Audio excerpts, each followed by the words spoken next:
The crystal wine glass caught the light just right as Peter raised it above our dinner table, his smile sharp enough to cut through the pretense we'd been maintaining for months.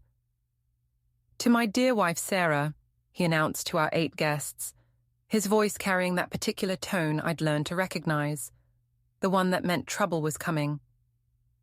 She's always been beneath me in every way that matters. Before we dive deeper into this story, I have one small request. Please subscribe, drop a like, comment, and hit that hype button to boost this channel so more people can discover these incredible Reddit stories. The laughter that followed felt like ice water in my veins, but I didn't flinch. I'd perfected the art of staying composed years ago, back when I first realized that my husband viewed marriage as a competitive sport where only one person could win. "Why wait for a divorce, Peter?" I said, setting down my fork with deliberate precision. "Let's end it right now in front of everyone."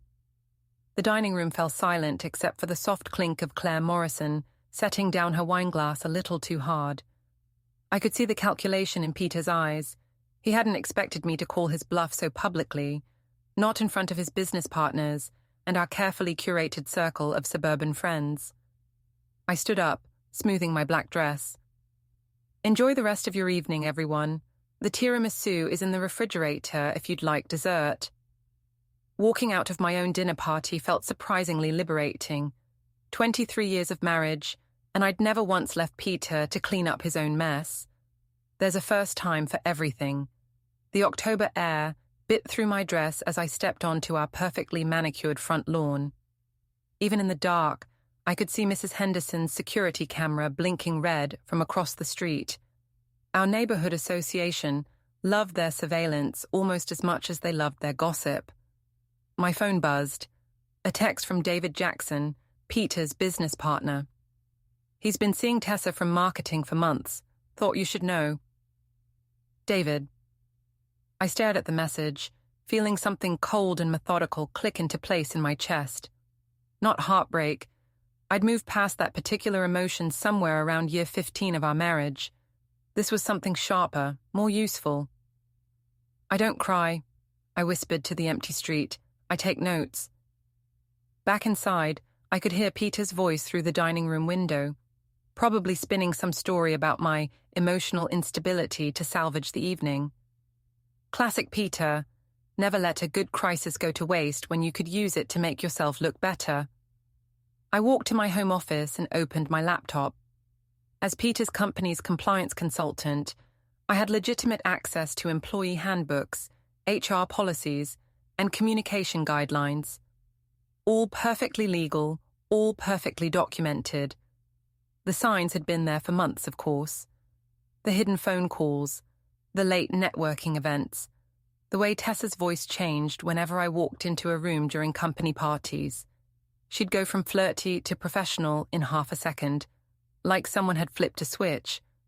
I'd ignored it all because ignoring things was easier than dealing with them. But Peter's little toast tonight had changed the math. If he wanted to play games in public, I could play them better. My fingers moved across the keyboard with surgical precision.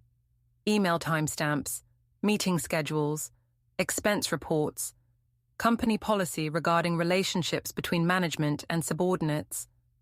Peter was VP of Operations. Tessa was a marketing coordinator who reported to someone who reported to him. Close enough to violate policy, distant enough that he probably thought he was safe. The beautiful thing about Peter was his arrogance. He documented everything because he believed he was untouchable. Every dinner with Tessa was filed as a client meeting. Every weekend conference where they'd shared a hotel was carefully expensed to the company. He'd built his own paper trail. I drafted an email to the board of directors, attaching a summary of my findings. Nothing personal, nothing vindictive, just facts, policies, and a professional recommendation that they investigate potential conflicts of interest. Through the window, I could see our guests finally leaving. Sarah Morrison lingered on the front steps, probably hoping to extract some gossip she could spread through the neighborhood by morning. Linda Patterson, our HOA president, was gesturing animatedly at something, her voice carrying across the lawn in sharp bursts. These people weren't my friends. They were Peter's audience. I'd spent years playing the perfect wife for their entertainment, smiling and nodding, while they made their little comments about my career, my childlessness, my failure to live up to whatever impossible standard they'd set for suburban womanhood. My cursor hovered over the send button. Once I sent this email, there would be no going back.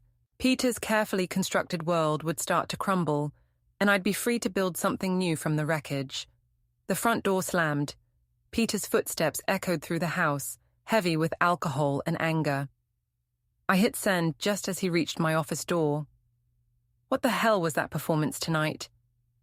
Peter stood in my doorway, his tie askew and his face flushed with wine and fury. I minimized my email window and turned to face him. Which performance, yours or mine?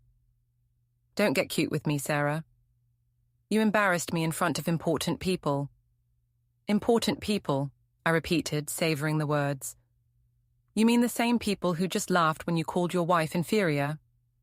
Peter stepped into the office, and I caught a whiff of Tessa's perfume on his jacket. Chanel No. 5, expensive taste for a marketing coordinator, making $45,000 a year. You know what I meant, he said. It was just a joke. Hilarious, I said. Almost as funny as your expense reports. Something flickered in his eyes, fear, maybe, or recognition. But Peter had never been particularly observant when it came to other people's intelligence. I don't know what you're talking about, he said, but his voice had lost some of its edge. Of course you don't. I stood up and walked past him toward the stairs. You have that big all-hands meeting tomorrow morning, don't you? Better get some sleep. I was already in bed when I heard him stumbling around downstairs, probably looking for the bourbon he kept hidden behind the cleaning supplies. Let him drink. Tomorrow was going to be interesting enough without Peter being sharp. My phone buzzed with notifications from the neighborhood group chat. Claire had posted a vague prayer request for unnamed friends going through difficult times. Linda had shared an article about the importance of maintaining dignity during marital disputes. Jennifer Walsh, the only person in our subdivision with any sense, had sent me a private message. You okay? I typed back, better than okay. Thanks for asking. Monday morning arrived grey and cold, with the kind of October wind that stripped leaves from trees and left them scattered across perfect suburban lawns. I made coffee and toast, the same breakfast I'd been making for 23 years, while Peter showered and prepared for what he thought would be a routine company meeting.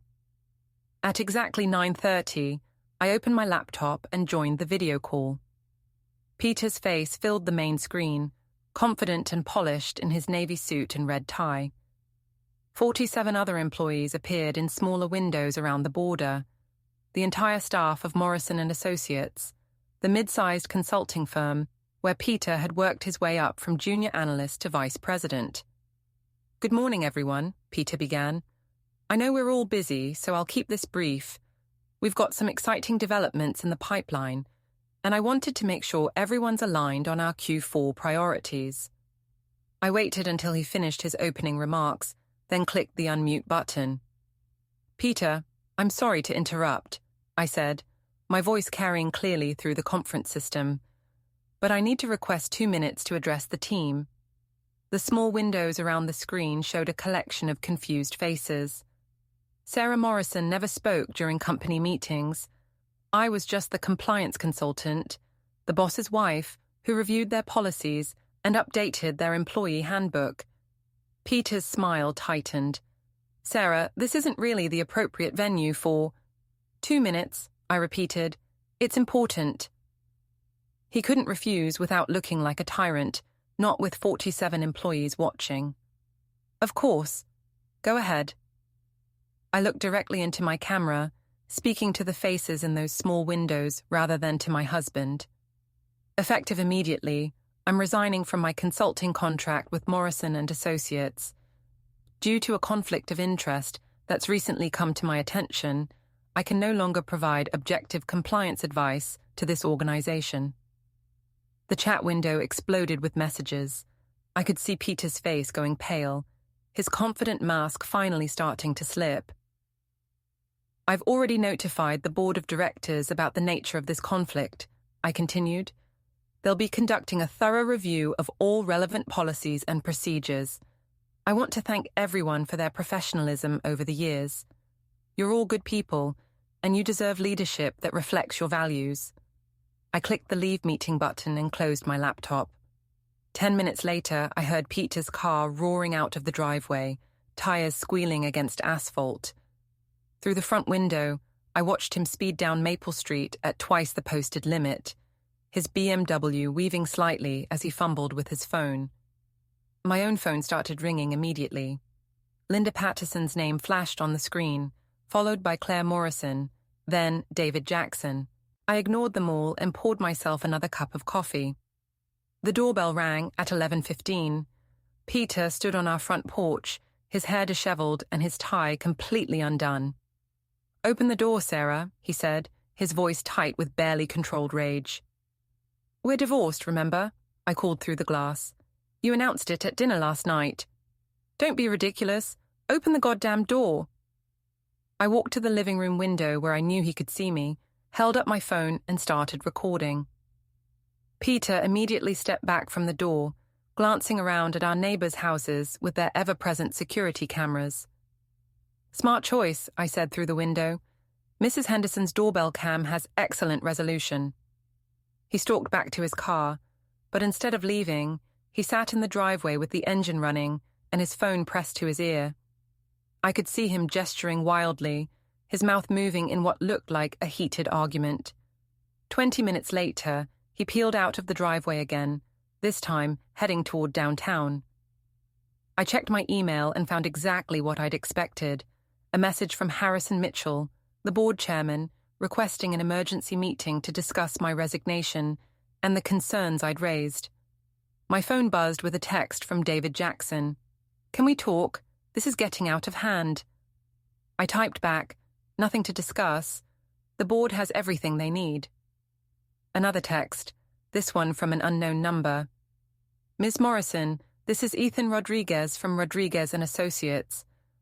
I understand you might be looking for new consulting opportunities. Would you be available for coffee this week?" I smiled and saved the contact information. Word traveled fast in our industry, especially when someone made the kind of public exit I'd just made. By tomorrow, every consulting firm in the city would know that Sarah Morrison was available and that she'd left her previous position for ethical reasons.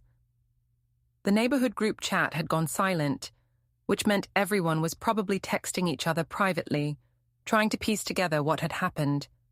Claire would be the first to crack. She'd never been able to keep a secret for more than 6 hours. I was right. By 3:00, my doorbell was ringing again. This time it was Claire, holding a casserole dish and wearing her most concerned expression. "I brought you some comfort food," she said when I opened the door. "I thought you might need a friend right now." "That's very thoughtful," I said, accepting the dish, "but I'm not really in the mood for company." Of course. I just wanted you to know that whatever's happening between you and Peter, well, we're all here for you." "We?" Claire's eyes lit up with the particular gleam of someone who had gossip to share. "Linda and I were just saying how difficult this must be.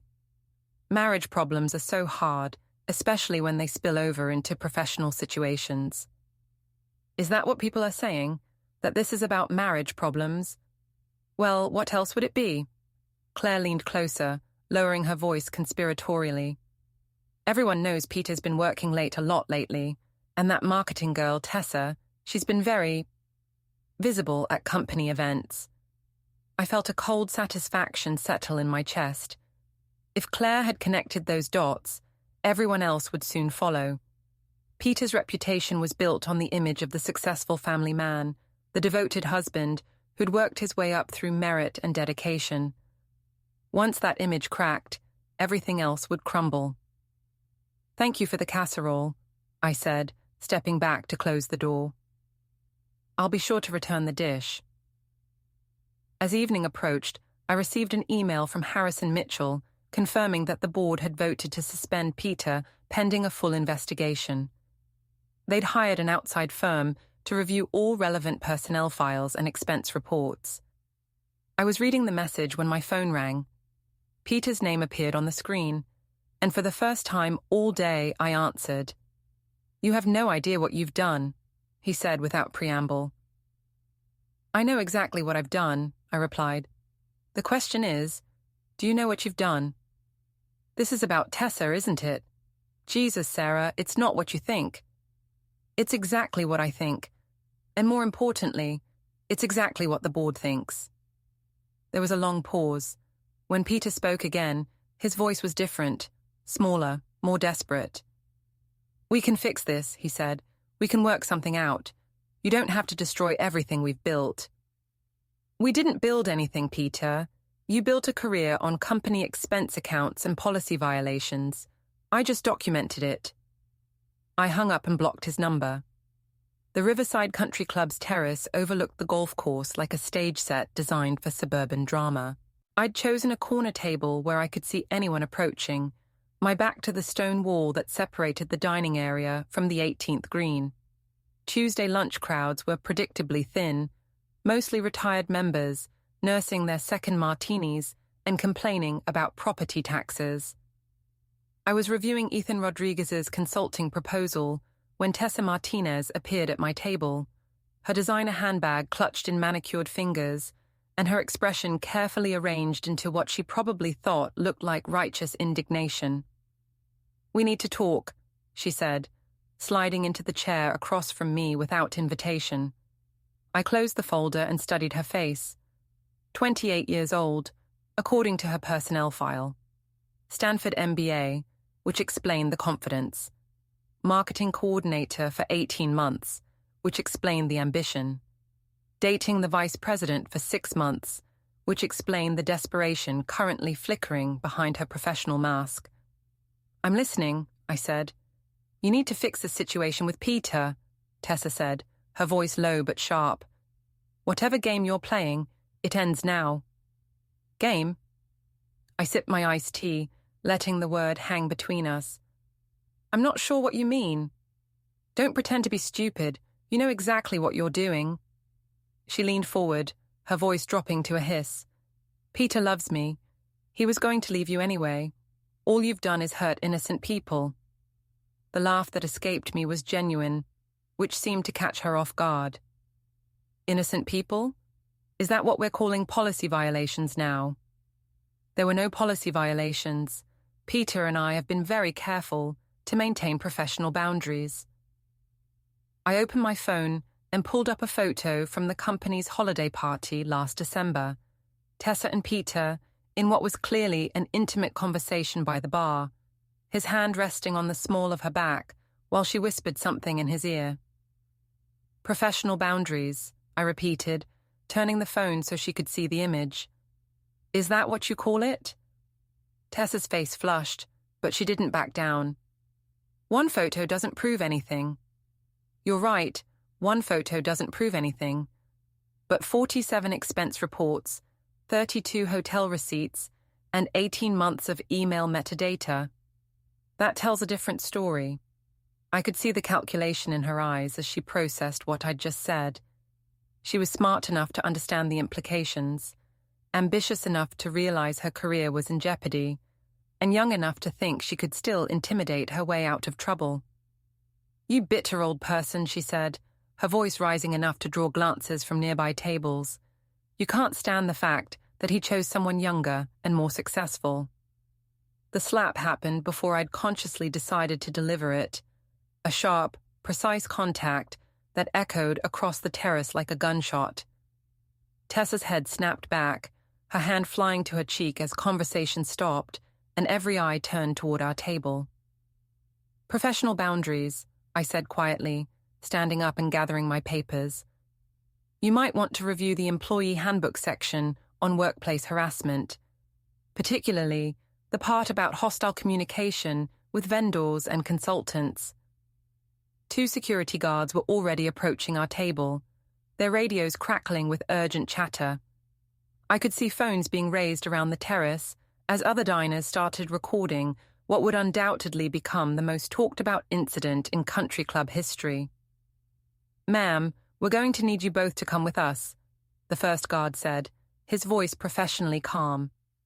"Of course," I said, slinging my purse over my shoulder. "I'll be happy to provide a statement about the verbal harassment I just experienced." Tessa's mouth opened and closed like a fish gasping for air. She was finally beginning to understand that she'd walked into a trap of her own making, in full view of half the country club's membership. The security office was small and sterile, with fluorescent lighting that made everyone look slightly ill. I gave my statement calmly and factually, describing Tessa's aggressive approach and threatening language. The guards reviewed the security footage, which clearly showed her initiating the confrontation and escalating the verbal exchange. "We're going to have to ask both of you to leave for today," the head of security said. "And Ms. Martinez, you'll need to speak with the membership committee about your guest privileges." I nodded and collected my things, while Tessa sat in stunned silence, probably calculating how many career opportunities had just evaporated in the space of 10 minutes. Outside in the parking lot, my phone was already buzzing with notifications. The country club incident would be all over social media within hours, and by evening, everyone in our professional and social circles would have seen the video. I drove home through our subdivision, noting the subtle signs of increased surveillance, more cars in driveways than usual for a Tuesday afternoon, more neighbors conveniently working in their front yards, more curtains twitching as I passed. Linda Patterson was waiting in my driveway, her arms crossed and her expression set in the particular scowl she reserved for homeowners who violated HOA regulations. "Sarah, we need to discuss your landscaping," she said before I'd even gotten out of my car. "My landscaping?" I looked around my perfectly maintained front yard, with its regulation height grass and carefully trimmed hedges. "Your rose bushes are 6 inches over the height limit," Linda said, pulling out her phone to show me a photo. "And your mailbox needs repainting. The HOA has standards to maintain." I studied the photo, which had clearly been taken with a telephoto lens from across the street. The roses in question were the same height they'd been for 3 years, and my mailbox had been repainted just last spring. "I see," I said. "And when did you take these measurements?" "That's not relevant. What matters is that you're in violation of HOA regulations, and as president, I have a responsibility to enforce our community standards." I smiled and pulled out my own phone, scrolling through the photos I'd taken during my neighborhood walks over the past few months. "Speaking of community standards, Linda, I notice your pool fence is missing 2 slats. That's a safety violation, and the Henderson's shed is definitely over the square footage limit for accessory structures." Linda's face went pale. "Those are completely different situations." "Are they?" "Because according to the HOA bylaws, all violations are supposed to be treated equally, regardless of who commits them." I showed her a photo of her own backyard, taken from the public sidewalk that ran behind our properties. "Unless, of course, you're suggesting that board members should be exempt from the rules they enforce." "You can't threaten me," Linda said, but her voice had lost its authoritative edge. "I'm not threatening anyone. I'm simply suggesting that if we're going to start strictly enforcing regulations, we should do it fairly and consistently." I locked my car and headed toward my front door. "I'll be filing a formal petition with the board tomorrow, requesting a comprehensive review of all properties in the subdivision. I'm sure everyone will appreciate the renewed focus on community standards." Linda stood in my driveway for several minutes after I'd gone inside, probably trying to figure out how her attempt at intimidation had backfired so spectacularly. My phone rang as I was making dinner. David Jackson's name appeared on the screen, and I decided it was time to hear what Peter's business partner had to say. "Sarah, thank God you answered." David's voice was tight with stress. "This whole situation is getting out of hand. We need to find a way to resolve this before it destroys the company." "The company will be fine," I said, stirring pasta sauce with one hand while holding the phone with the other. Good employees don't quit because their boss gets fired for policy violations. Peter's not going to get fired. The board is going to work something out, probably a reprimand and some additional training. But if this keeps escalating, if more details come out publicly, it could damage all of us. What kind of details are you worried about, David? There was a pause, long enough for me to wonder what David wasn't telling me. You know how these things work, Sarah. Once lawyers get involved, everything becomes fair game. Personal finances, business relationships, private communications. Nobody wants that level of scrutiny. I'm not worried about scrutiny, I said. Are you? Of course not. I just think there might be a way to handle this that's better for everyone involved. Maybe we could meet for coffee tomorrow, just to talk through some options. I agreed to meet him, curious about what kind of options Peter's business partner had in mind. After hanging up, I found an email from Ethan Rodriguez confirming our Thursday meeting and outlining the consulting contract he was prepared to offer. The terms were generous, 20% more than I'd been making with Morrison and Associates, plus equity participation in any new business I helped them secure. Ethan had clearly done his homework, probably reaching out to contacts at companies where I'd done compliance work over the years. My reputation in the industry was solid, built on 15 years of thorough, ethical consulting work. Peter's reputation was about to become much more complicated. I was reviewing Ethan's contract when Jennifer Walsh knocked on my back door, holding a bottle of wine and wearing a cautious smile. I brought reinforcements, she said when I let her in. Figured you might need someone to talk to who isn't completely insane. Jennifer was the only person in our neighborhood who'd never joined the gossip networks or power struggles that seemed to consume everyone else.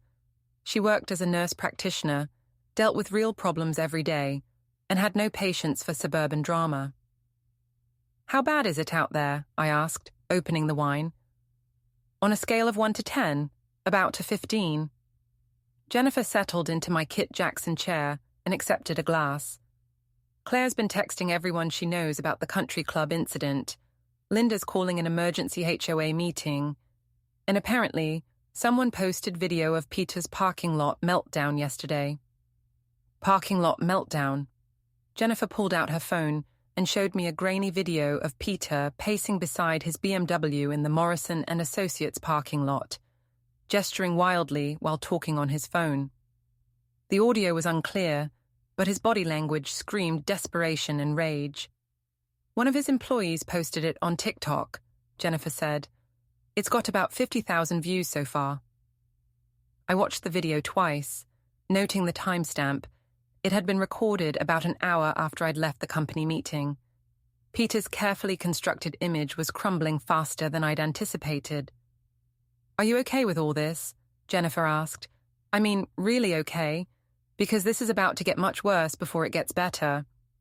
I considered the question seriously. 24 hours ago, I'd been the invisible wife of a successful executive, playing my assigned role in suburban theatre. Now I was the woman who'd publicly resigned from her consulting contract, slapped her husband's mistress at the country club, and challenged the HOA president's authority. I'm better than okay, I said finally. For the first time in years, I feel like myself. Jennifer raised her glass. Then here's to being yourself, even when it scares everyone else. We drank to that, while outside my Kit Jackson window, the neighborhood settled into another evening of whispered phone calls and carefully positioned security cameras. Wednesday morning brought rain and a text from David Jackson. Coffee at Starbucks on 5th Street, 10 a.m. I arrived 15 minutes early and chose a table near the back, positioning myself where I could see the entrance and most of the seating area. David walked in precisely on time, scanning the crowd until he spotted me. He looked tired, with dark circles under his eyes, and the rumpled appearance of someone who'd spent the night putting out fires. Thank you for meeting me, he said, settling into the chair across from me with a large coffee and what appeared to be his third espresso of the day. You said you had options to discuss, I replied, keeping my voice neutral. David pulled out his tablet and opened what looked like a complex spreadsheet. "I've been thinking about this situation from a business perspective," he said. "Peter's suspension is temporary, but the company needs leadership stability. The board is considering bringing in an interim operations manager." "That makes sense," I said, though I was wondering where this conversation was heading. "The thing is, they're looking at external candidates, which could be expensive and disruptive, but if someone with intimate knowledge of the company's operations were available, someone with consulting experience and existing relationships with our clients, that could be a much smoother transition." I studied his face, noting the careful way he was avoiding direct eye contact. "Someone like who, David?" "Someone like you, actually. You know our systems, our people, our client base. You could step in as interim operations consultant while the board sorts out the Peter situation." The offer was smoothly presented, professionally packaged, and completely transparent in its motivation. David wanted me inside the company where he could control the narrative and limit any further damage to their reputation. "That's an interesting proposal," I said, "but I've already accepted a position with Rodriguez and Associates." David's composure cracked slightly. "You've what?" "Signed a consulting contract yesterday evening. Very generous terms, actually. Ethan Rodriguez seems to understand the value of ethical compliance consulting." "Sarah, you can't be serious. Rodriguez is our biggest competitor. They've been trying to poach our clients for years."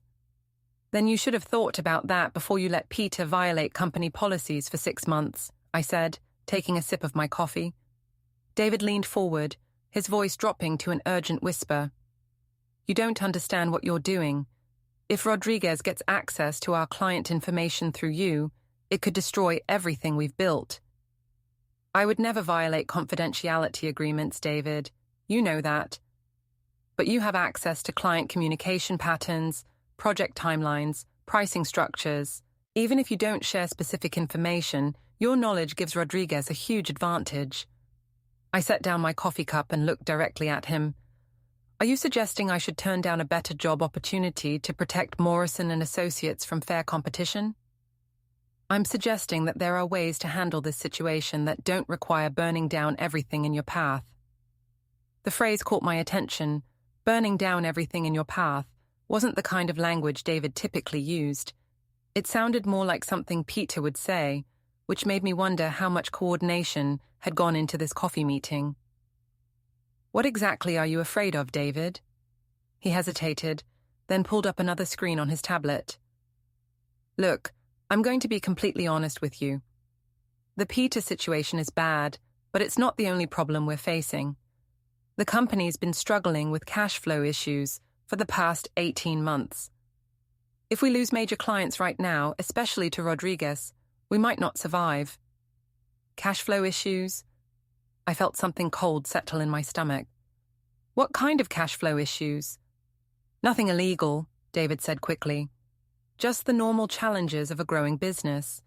We've been aggressive about expansion, maybe too aggressive. Some of our investments haven't paid off as quickly as we'd hoped." I thought about the expense reports I'd reviewed, the hotel receipts and dinner charges that Peter had attributed to client development. "How aggressive?" David showed me a financial summary. Morrison and Associates was carrying nearly $2 million in debt, secured by business assets and personal guarantees from the partners. If they lost their 3 largest clients, they'd be bankrupt within 6 months. "Peter guaranteed the loans?" I asked. "We all did. It's standard practice for partnerships." "Including the house?" David nodded reluctantly. "Including the house." I stared at the numbers on his screen, recalculating everything I thought I knew about my situation. If Morrison and Associates collapsed, Peter would lose everything, and since we were still legally married, I'd lose everything too. "Why are you showing me this?" I asked. "Because I need you to understand what's at stake here. This isn't just about Peter's career or Tessa's reputation. This is about 47 employees, their families, their mortgages, and car payments and kids' college funds." David closed the tablet and leaned back in his chair. Rodriguez has been circling us like a shark for 2 years, waiting for an opportunity like this. If they can hire you and destabilize our client relationships at the same time, they eliminate their biggest competitor and absorb our market share. And you think I'm just a pawn in their strategy? I think you're a smart woman who's been hurt and angry, and maybe you haven't considered all the implications of your decisions. I felt a flash of anger at his condescending tone, but I forced myself to stay calm. David was revealing more than he intended, and I wanted to hear everything he had to say. "What are you proposing?" I asked. "Come back to Morrison and Associates as interim operations manager. Help us stabilize the client relationships and work through the financial challenges. Once we're on solid ground, we can address the Peter situation more permanently." More permanently? The board is already discussing a buyout of his partnership stake. With your help, we could structure it in a way that protects the company and gives you a significant role in the new leadership structure. I studied David's face, noting the careful way he was presenting this offer. It sounded reasonable, even generous, but something felt wrong about the timing and the details. "I need to think about this," I said, standing up to leave. "Of course. But Sarah, don't wait too long. Rodriguez is moving fast, and once certain things are set in motion, they become very difficult to stop." I walked back to my car through the rain, my mind racing with new calculations. David's financial revelations had changed the entire landscape of my situation. If Morrison and Associates collapsed, I wouldn't just be divorcing Peter, I'd be inheriting half of his massive debt. But something about David's presentation bothered me. The financial summary had been too polished, too prepared. He'd known exactly which numbers to show me and which concerns to raise. This felt less like a desperate business partner seeking help, and more like a carefully orchestrated manipulation. I drove home and immediately called my lawyer, Margaret Hoffman, who'd been handling my divorce paperwork with discretion and efficiency. "Margaret, I need you to run a comprehensive asset search on Morrison and Associates and all its partners," I said. "I want to know about every loan, every guarantee, every financial obligation." "That's going to be expensive," Margaret warned, "and time-consuming." "Do it anyway. And Margaret, I want to know about any recent changes in partnership agreements or ownership structures. Something feels wrong about this whole situation." After hanging up, I opened my laptop and began reviewing the Rodriguez contract more carefully. The terms were generous, but not unreasonably so. Ethan Rodriguez had a solid reputation in the industry, and his firm had been growing steadily for 5 years without any major scandals or financial problems. My phone buzzed with a text from Peter. "We need to talk about the house." I ignored it and continued reading. By evening, I'd researched Rodriguez and Associates thoroughly enough to feel confident about their stability and reputation. Whatever game David was playing, it didn't involve my new employer. Thursday morning brought sunshine and a sense of clarity I hadn't felt in months. I dressed carefully for my meeting with Ethan Rodriguez, professional but not submissive, confident but not aggressive. This was a job interview, not a rescue mission. Rodriguez and Associates occupied the top 2 floors of a downtown office building with floor-to-ceiling windows and a view of the river. The reception area was modern but warm, with actual books on the shelves and plants that looked like someone actually watered them. Ethan Rodriguez was younger than I'd expected, maybe 45, with graying hair, and the kind of calm energy that suggested competence without arrogance. He greeted me personally and led me to a conference room where 2 other partners were waiting. "Sarah, thank you for coming in," Ethan said. "I know this is a complicated time for you, and we appreciate you considering our offer." The interview was thorough but respectful. They asked about my experience, my approach to compliance consulting, and my thoughts on industry trends. Nobody mentioned Peter, Morrison and Associates, or the circumstances of my resignation. We're prepared to offer you the contract we discussed, Ethan said finally. With one addition, we'd like you to lead a new practice area focused on ethical compliance and corporate governance. It's a growing market, and your reputation in that space is exactly what we need. The offer was better than I'd hoped. More money, more responsibility, and the chance to build something new rather than just maintaining someone else's system. When would you need an answer? I asked. Take the weekend, Ethan said. But I should mention that we've been approached by Morrison and Associates about a potential acquisition. Nothing serious yet, just preliminary discussions. If you're concerned about conflicts of interest, we wanted you to know. I felt the pieces clicking into place in my mind. David's coffee meeting, his financial revelations, his urgent timeline. It all made sense now. Morrison and Associates wasn't just struggling, they were actively seeking a buyer. And David wanted me back inside the company to help make them more attractive to potential acquirers. Thank you for the transparency, I said. I'll have an answer for you by Monday. I drove home with a clear sense of direction for the first time in weeks. David had tried to manipulate me with half-truths and manufactured urgency, but he'd actually given me exactly the information I needed to make the right decision. My phone was ringing when I pulled into my driveway. Margaret Hoffman's name appeared on the screen. Sarah, I've got preliminary results from the asset search, she said. You're going to want to sit down for this. I unlocked my front door and settled into my Kit Jackson chair. I'm sitting. Morrison and Associates filed for Chapter 11 bankruptcy protection 6 months ago, Margaret said. It's been sealed by court order, but the company is technically insolvent.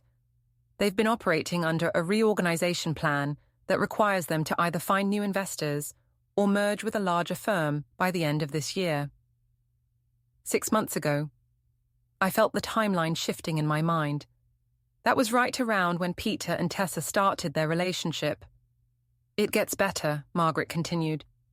David Jackson has been in negotiations with 3 different firms about a potential acquisition. Rodriguez and Associates is one of them, but they're not the frontrunner. Who is? A private equity group that specializes in distressed consulting firms. They typically buy companies cheap, strip out the valuable assets, and sell off the pieces. I stared out my Kit Jackson window at the perfect suburban street where I'd lived for 15 years, thinking about 47 employees who probably had no idea their company was bankrupt. Margaret, what happens to personal guarantees in a Chapter 11 reorganization?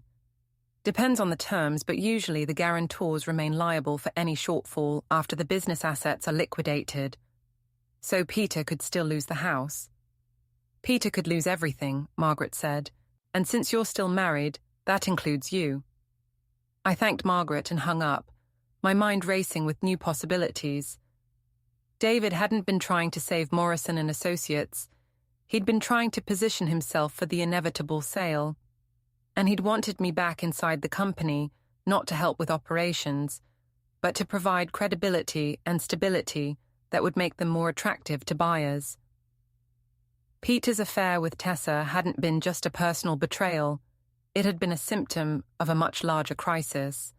A desperate man making increasingly bad decisions while his world collapsed around him.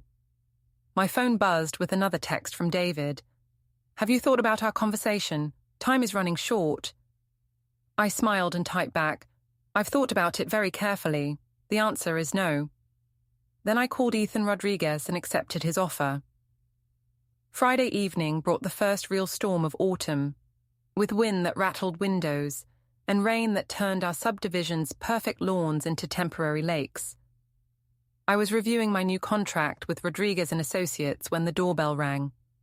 Peter stood on my front porch, soaked through and shivering, his expensive suit clinging to his frame like a second skin.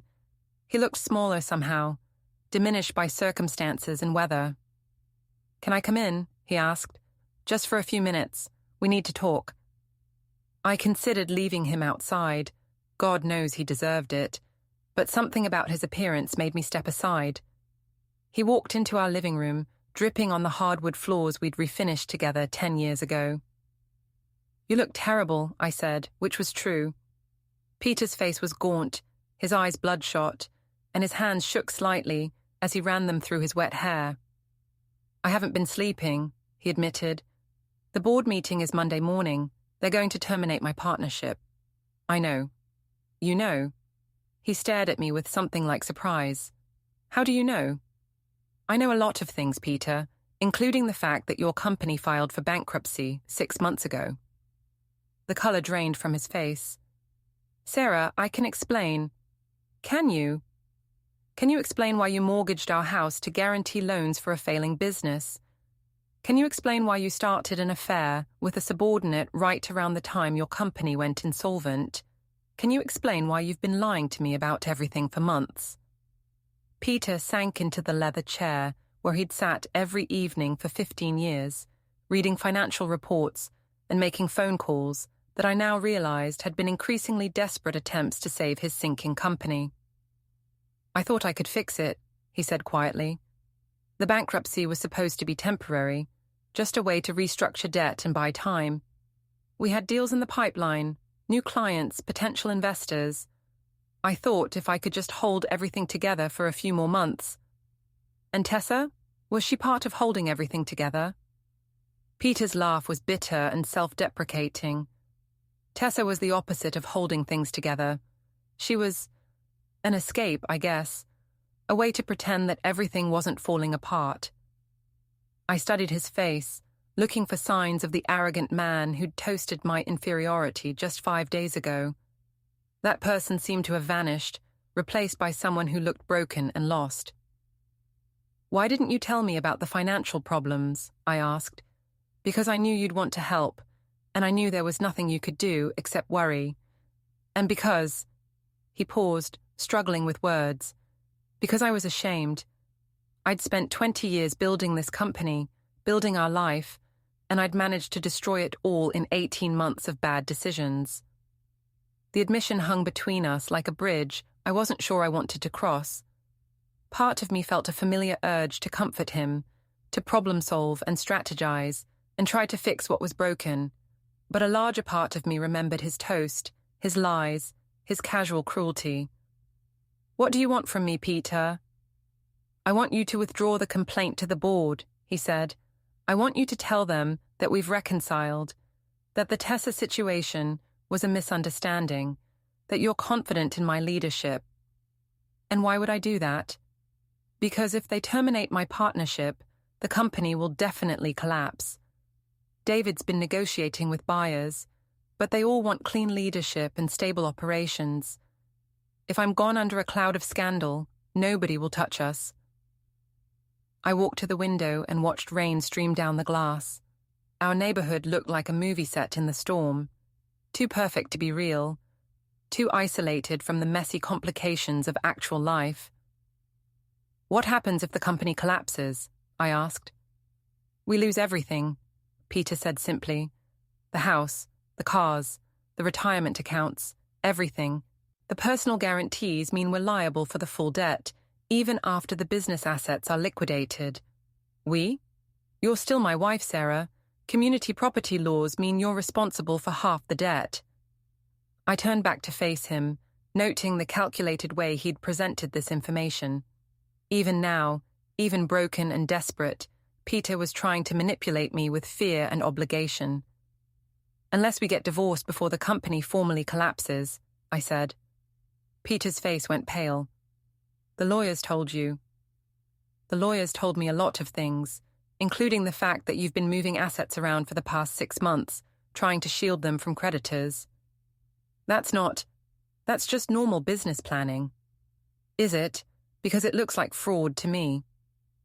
Peter stood up abruptly, pacing to the fireplace where our wedding photos still sat on the mantel. You don't understand the pressure I've been under. Every day for the past year, I've woken up knowing that one wrong move could destroy everything. Every client meeting, every contract negotiation, every financial decision, all of it with a gun to my head. So you decided to put a gun to mine too? I was trying to protect you, by lying to me, by risking our house without telling me, by having an affair with your employee. My voice was rising, and I forced myself to stay calm. That's not protection, Peter. That's selfishness. The fight seemed to go out of him all at once. He slumped against the mantel, his reflection ghost-like in the dark window behind him. "You're right," he said. "About all of it. I made terrible decisions, and I hurt people I care about, and I probably deserve everything that's happening to me. But 47 other people are going to lose their jobs because of my mistakes. People with mortgages and families and responsibilities. They don't deserve to pay for my failures." I considered this argument, which was more sophisticated than Peter's usual appeals to self-interest. He was right about the employees. They were innocent victims of his poor leadership and worse judgment. "What exactly are you proposing?" I asked. "Help me save the company. Not for me, but for them. David thinks Rodriguez and Associates might be willing to do a friendly merger instead of waiting for us to collapse. You have a relationship with Ethan Rodriguez now. You could facilitate discussions. You want me to help arrange the sale of your company to my new employer. I want you to help find a solution that saves jobs and protects people who don't deserve to be hurt." I walked back to the window, thinking about the employees I'd worked with for 3 years. Good people, most of them, caught in the middle of their leadership's failures. They deserved better than to lose their livelihoods because Peter couldn't keep his personal and professional lives separate. "I'll talk to Ethan," I said finally. "Not for you, but for them. If there's a way to structure a merger that saves jobs, I'll explore it." Peter's relief was visible, his shoulders sagging as tension he'd been carrying for months finally eased. "Thank you," he said. "I know I don't deserve your help, but—" "You don't," I interrupted, "and this doesn't change anything between us. We're still getting divorced, and you're still going to face consequences for your decisions. But I won't let innocent people suffer if there's a way to prevent it." Peter nodded, looking older than his 52 years. "What happens to us?" he asked. "There is no us, Peter. There hasn't been for a long time. We just finally stopped pretending." He left without another word, walking back out into the storm that showed no signs of letting up. I watched his taillights disappear down our street, then called Ethan Rodriguez's cell phone. "Sarah, is everything okay?" "I need to discuss a potential business opportunity," I said. "It's complicated, and it involves my former employer. Can we meet tomorrow morning?" "Of course. My office at 9. "Perfect. And Ethan, this conversation needs to stay confidential until we've had a chance to explore all the implications." "Understood. I'll see you tomorrow." I hung up and poured myself a glass of wine, settling into the chair Peter had vacated.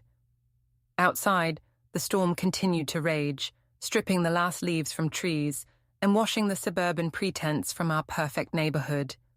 By tomorrow, I'd be negotiating the sale of my husband's company to my new employer. By next week, I'd probably be divorced and starting over at 51 years old. By next month, I'd either be financially ruined or financially free, depending on how well I played the cards I'd been dealt. For the first time in months, I felt like I was holding the winning hand. Saturday morning dawned clear and cold, with the kind of crystalline air that follows a major storm. I dressed carefully for my meeting with Ethan Rodriguez. Navy suit, minimal jewelry, the armor of a woman who meant business. Rodriguez and Associates was quiet on weekends, with only security guards and a few dedicated workaholics in evidence. Ethan met me in the lobby personally, leading me to his corner office with its view of the river and the city beyond. "Thank you for coming in on a Saturday," he said, settling behind his desk with a cup of coffee. "You said this was about Morrison and Associates?" I opened my briefcase and pulled out a folder containing everything I'd learned about Peter's company over the past week.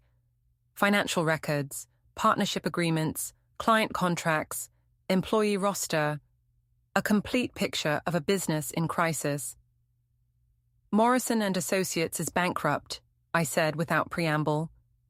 "They filed for Chapter 11 protection 6 months ago, and they're operating under a reorganization plan that expires at the end of this year. Ethan's eyebrows rose, but he didn't look particularly surprised. We'd heard rumors about cash flow problems. It's more than cash flow problems. They're technically insolvent, carrying nearly $2 million in debt against assets worth maybe half that much. The partners have personally guaranteed the loans, which means they're all facing personal bankruptcy if the company folds. Including your husband? Including my soon-to-be ex-husband, yes. I spread the financial documents across his desk, watching Ethan's expression as he reviewed the numbers. He was clearly experienced at reading distressed company financials. His questions were sharp and focused on the details that mattered most. What's their timeline? He asked. They need to either find new investors or arrange a merger by December 31st. After that, the bankruptcy court will probably order liquidation. And they've approached us about a potential acquisition. David Jackson has been shopping the company to multiple buyers. You're one of 3 firms he's been talking to, but the other 2 are private equity groups that would strip the assets and eliminate most of the jobs. Ethan leaned back in his chair, studying the papers with the expression of a man calculating risks and opportunities. What's your interest in this situation, Sarah? Why bring this to me? Because 47 people are going to lose their jobs if Morrison and Associates collapses, and most of them don't deserve that fate. They're good employees caught in the middle of their leadership's failures. And because a friendly merger would be better for your financial situation than a messy bankruptcy. I appreciated his directness. That too, yes. I'm still married to Peter, which means I'm potentially liable for half his debts. A structured sale would protect me from that exposure. What are you proposing? I pulled out a second folder containing the proposal I'd spent most of the night preparing. A selective asset acquisition. Rodriguez and Associates buys Morrison's client contracts, employee roster, and intellectual property, but not the debt or the partnership obligations. The employees keep their jobs, the clients get continuity of service, and you eliminate your biggest competitor without the legal complications of a traditional merger. Ethan reviewed my proposal carefully, making notes in the margins and asking detailed questions about client relationships and employee capabilities. His due diligence was thorough, but not hostile. He was clearly interested in the opportunity. This could work, he said finally, but we'd need complete cooperation from Morrison's leadership during the transition. No sabotage, no attempts to poach clients or employees back after the sale. Peter's in no position to sabotage anything. The board is terminating his partnership on Monday, and he'll be lucky to avoid criminal charges for some of his financial maneuvers. What about David Jackson? David's been positioning himself as the reasonable alternative to Peter. If you structure the deal to keep him on as a senior manager, he'll cooperate fully. Ethan nodded, already moving into implementation mode. I'll need to discuss this with my partners, but assuming they're on board, how quickly could we move? The board meets Monday morning to terminate Peter. If you approach them Monday afternoon with a formal offer, you'd have their full attention. And you'd be willing to facilitate the discussions, given your relationships with both companies. I'd be willing to consult on the transition, yes, for appropriate compensation. Ethan smiled, the first genuinely warm expression I'd seen from him. I think we can work something out. Let me make some calls. I left Rodriguez and Associates feeling more optimistic than I had in weeks. The deal I'd proposed would save jobs, eliminate my debt exposure, and position me as a key player in the new combined company. Peter would lose his business and his partnership, but he'd avoid personal bankruptcy and potential criminal charges. It was, I reflected, a much better outcome than he deserved. My phone was ringing when I got home. Linda Patterson's name appeared on the screen, and I decided it was time to deal with whatever HOA crisis she'd manufactured in my absence. Sarah, we need to talk, Linda said without preamble. There's going to be an emergency board meeting tomorrow afternoon to discuss your recent behavior. My recent behavior? The incident at the country club, your confrontation with that young woman, the disruption you've caused in the neighborhood. Several residents have complained about the negative attention you're bringing to our community. I felt a familiar flash of anger, but I kept my voice level. What negative attention would that be, Linda? The gossip, the speculation, the reporters who've been calling about your husband's business problems. This is a family neighborhood, Sarah. We have standards to maintain. Reporters. Someone from the Business Journal called me yesterday, asking about Morrison and Associates and whether the company's financial problems might affect property values in the subdivision. I told them I had no comment, but the fact that they're asking questions is concerning. I smiled, imagining Linda's horror at being contacted by actual journalists about actual news. Her carefully controlled world of HOA regulations and social hierarchies wasn't equipped to handle real-world consequences. I'm sorry you're being inconvenienced, I said, but I'm not responsible for other people's curiosity about my personal life. You're responsible for the choices that created this situation, Linda snapped, and as HOA president, I have a responsibility to protect our community's reputation and property values. Of course you do. Just like you have a responsibility to enforce community standards equally and transparently. There was a pause, and I could hear Linda calculating whether she wanted to continue this particular battle. The board meeting is tomorrow at 2:00 in the community center, she said finally. I strongly encourage you to attend. I'll be there, I said, and hung up. Sunday afternoon found me walking into the community center where I'd attended dozens of mind-numbing HOA meetings over the years. The usual suspects were assembled. Linda at the head table, Claire and 3 other board members arranged around her like a tribunal, maybe 20 residents scattered across folding chairs in the audience. Jennifer Walsh caught my eye from the back row and nodded encouragingly. She was the only friendly face in the room, which told me everything I needed to know about how this meeting was going to go. Thank you all for coming, Linda began, her voice carrying the particular tone she used when she thought she was being official and important. We're here to discuss concerns that have been raised about recent events involving one of our residents. She launched into a carefully prepared speech about community standards, property values, and the importance of maintaining our neighborhood's reputation. It was all coded language, of course. She couldn't directly accuse me of anything actionable, so she danced around the edges with vague references to disruptive behavior and negative publicity. Mrs. Morrison, Linda said finally, would you like to respond to these concerns? I stood up, smoothing my skirt and looking around the room at my neighbors' faces. Some looked genuinely concerned, others merely curious, but most just looked uncomfortable about being dragged into someone else's drama on a Sunday afternoon. I'd be happy to respond, I said, but first, I'd like some clarification about which specific HOA regulations I'm supposed to have violated. Linda shuffled through her papers, clearly not expecting this approach.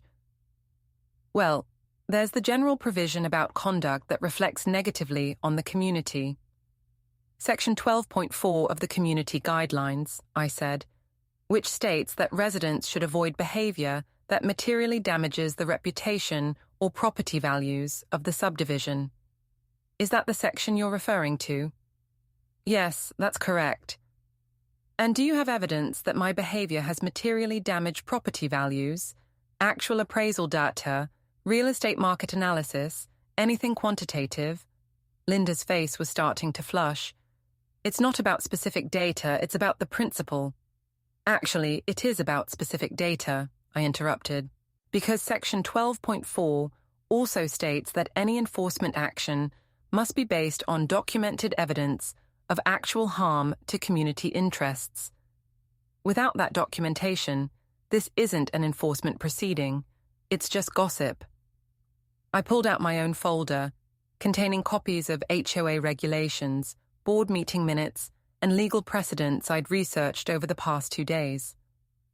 Since we're discussing community standards, I continued, I'd like to raise some concerns about selective enforcement of our regulations. Over the past 6 months, I've documented 17 violations of community guidelines by board members and their immediate neighbors, none of which have been addressed through official channels. I began reading from my list: Linda's oversized shed, Claire's non-regulation fence height, board member Tom Wilson's unlicensed home business, Treasurer Janet Murphy's failure to maintain her lawn to community standards. These violations are all well documented and clearly defined in our guidelines, I said. Yet none of the responsible parties have been subjected to emergency board meetings or public hearings, which raises questions about whether this board is applying our rules fairly and consistently. The room was completely silent, except for the sound of Linda shuffling papers and Claire whispering urgent comments. This was clearly not how they'd expected the meeting to go. Furthermore, I continued, I've reviewed the board's authority under our community charter, and I don't believe you have the legal standing to sanction residents for behavior that occurs outside the subdivision. The country club incident, my employment decisions, and my marital status are all outside the scope of HOA jurisdiction. Linda was looking increasingly desperate. The board has broad discretionary authority. The board has specific enumerated powers, I corrected, which are clearly defined in Section 3 of our charter. Discretionary authority doesn't mean unlimited authority. I looked around the room at my neighbors, most of whom were staring at Linda with expressions ranging from confusion to embarrassment. I propose that this board focus on its actual responsibilities, maintaining common areas, enforcing legitimate community standards, and managing our collective resources, rather than trying to police residents' private lives. I sat down to scattered murmurs and what might have been suppressed applause from Jennifer's direction. Linda tried to regain control of the meeting, but the momentum had shifted completely. Several residents began asking pointed questions about the violations I'd mentioned, while others questioned the board's priorities and procedures. The meeting devolved into chaos within 20 minutes, with Linda eventually gavelling it to a close without any formal action being taken. I walked out, feeling like I'd won a small but significant victory. My phone was buzzing with messages when I got home. 3 calls from Ethan Rodriguez, 2 from David Jackson, and 1 from a number I didn't recognize. I called Ethan first. "Sarah, great news," he said. "My partners approved the Morrison acquisition proposal. We're prepared to make a formal offer tomorrow afternoon, assuming the board meeting goes as expected." "That's wonderful. What are the terms?" $2.5 million for the client contracts and employee roster, plus assumption of current project obligations. No debt, no partnership liabilities, no real estate, clean transfer of the operating business only. It was a generous offer, probably more than Morrison and Associates was worth in their current condition, but reasonable for a company with their client base and employee talent. "What about transition logistics?" I asked. "We'd want to retain most of the current staff, obviously. David Jackson would become a senior manager reporting to me. The existing office lease would be terminated, and everyone would relocate to our facilities within 60 days. And my role in all this? We'd like you to manage the integration process, 6-month consulting contract, significant bonus, if we retain 90% of the clients and employees." I felt a surge of satisfaction that had nothing to do with money. This deal would save jobs, eliminate my financial exposure, and position me as a key player in the city's largest consulting firm. "I accept," I said. Monday morning brought news that Peter's board meeting had gone exactly as expected. His partnership was terminated effective immediately, with his equity stake to be sold to cover outstanding obligations. David Jackson was named interim president, with authority to negotiate the sale of company assets. By Monday afternoon, Ethan Rodriguez was sitting across from Morrison and Associates' board of directors, presenting an offer that would save their company and their employees' jobs. By Tuesday morning, the deal was done. I was reviewing integration timelines when my phone rang. Peter's name appeared on the screen, and I decided to take the call. "I heard about the sale," he said. His voice was quiet, drained of the anger and desperation I'd heard over the past week. "It was the best outcome for everyone involved," I replied. "Including you." "Including me, yes." There was a long pause. "I want you to know that I understand what you did," Peter said finally. "You could have let the company collapse. Let me lose everything. Let 47 people lose their jobs. Instead, you found a way to save what could be saved." "I didn't do it for you," I said. "I know. That's what makes it remarkable." I felt an unexpected pang of something that might have been sadness. This was probably the last real conversation I'd ever have with the man I'd been married to for 23 years. "What will you do now?" I asked. "Start over, I guess. David's offered me a consulting position with the new company, but I don't think that would be appropriate. I'll probably look for something outside the industry." "That's probably wise." "Sarah," Peter's voice was hesitant, "I know I don't have the right to ask this, but do you think you'll ever be able to forgive me?" I considered the question seriously. Peter had lied to me, betrayed me, and risked everything we'd built together for the sake of his own ego and poor judgment. But he'd also been a decent partner for most of our marriage, and his recent failures didn't erase 20 years of shared history. "I don't know," I said honestly, "but I hope someday I'll be able to remember the good parts without feeling angry about how it ended." "That's more than I deserve." "Yes," I agreed, "it is." We hung up without saying goodbye, because some endings don't need formal closure. 6 months later, I was standing in the penthouse office that Ethan Rodriguez had given me as Managing Director of Corporate Governance for Rodriguez and Associates. The integration had gone flawlessly. We'd retained 94% of Morrison's clients and 98% of their employees. David Jackson had proven to be an excellent senior manager, grateful for his second chance, and determined to rebuild his professional reputation. Tessa Martinez had found a position with a marketing firm in another city, her career damaged, but not destroyed by her poor judgment. Linda Patterson had resigned as HOA president after a vote of no confidence triggered by my documentation of her selective enforcement practices. Jennifer Walsh had been elected to replace her, bringing a refreshing focus on actual community issues rather than suburban drama. Peter had moved to Denver, where he'd taken a mid-level position with an environmental consulting firm. We'd finalized our divorce 3 months ago, with a settlement that left us both financially stable and legally free. I was reviewing quarterly reports when my assistant knocked on my office door. "There's a reporter here from the Business Journal," she said. "He wants to interview you about the Morrison acquisition and your role in the transition." I smiled, remembering Linda Patterson's horror at media attention just 6 months ago. Now I was the one they wanted to interview, the woman who'd turned a corporate scandal into a successful business transformation. "Send him in," I said. As I prepared to tell my story to the press, I reflected on how much had changed since that dinner party toast that started everything. Peter had called me inferior, beneath him in every way that mattered. He'd been wrong about that, as he'd been wrong about so many things. I wasn't beneath anyone. I was exactly where I belonged.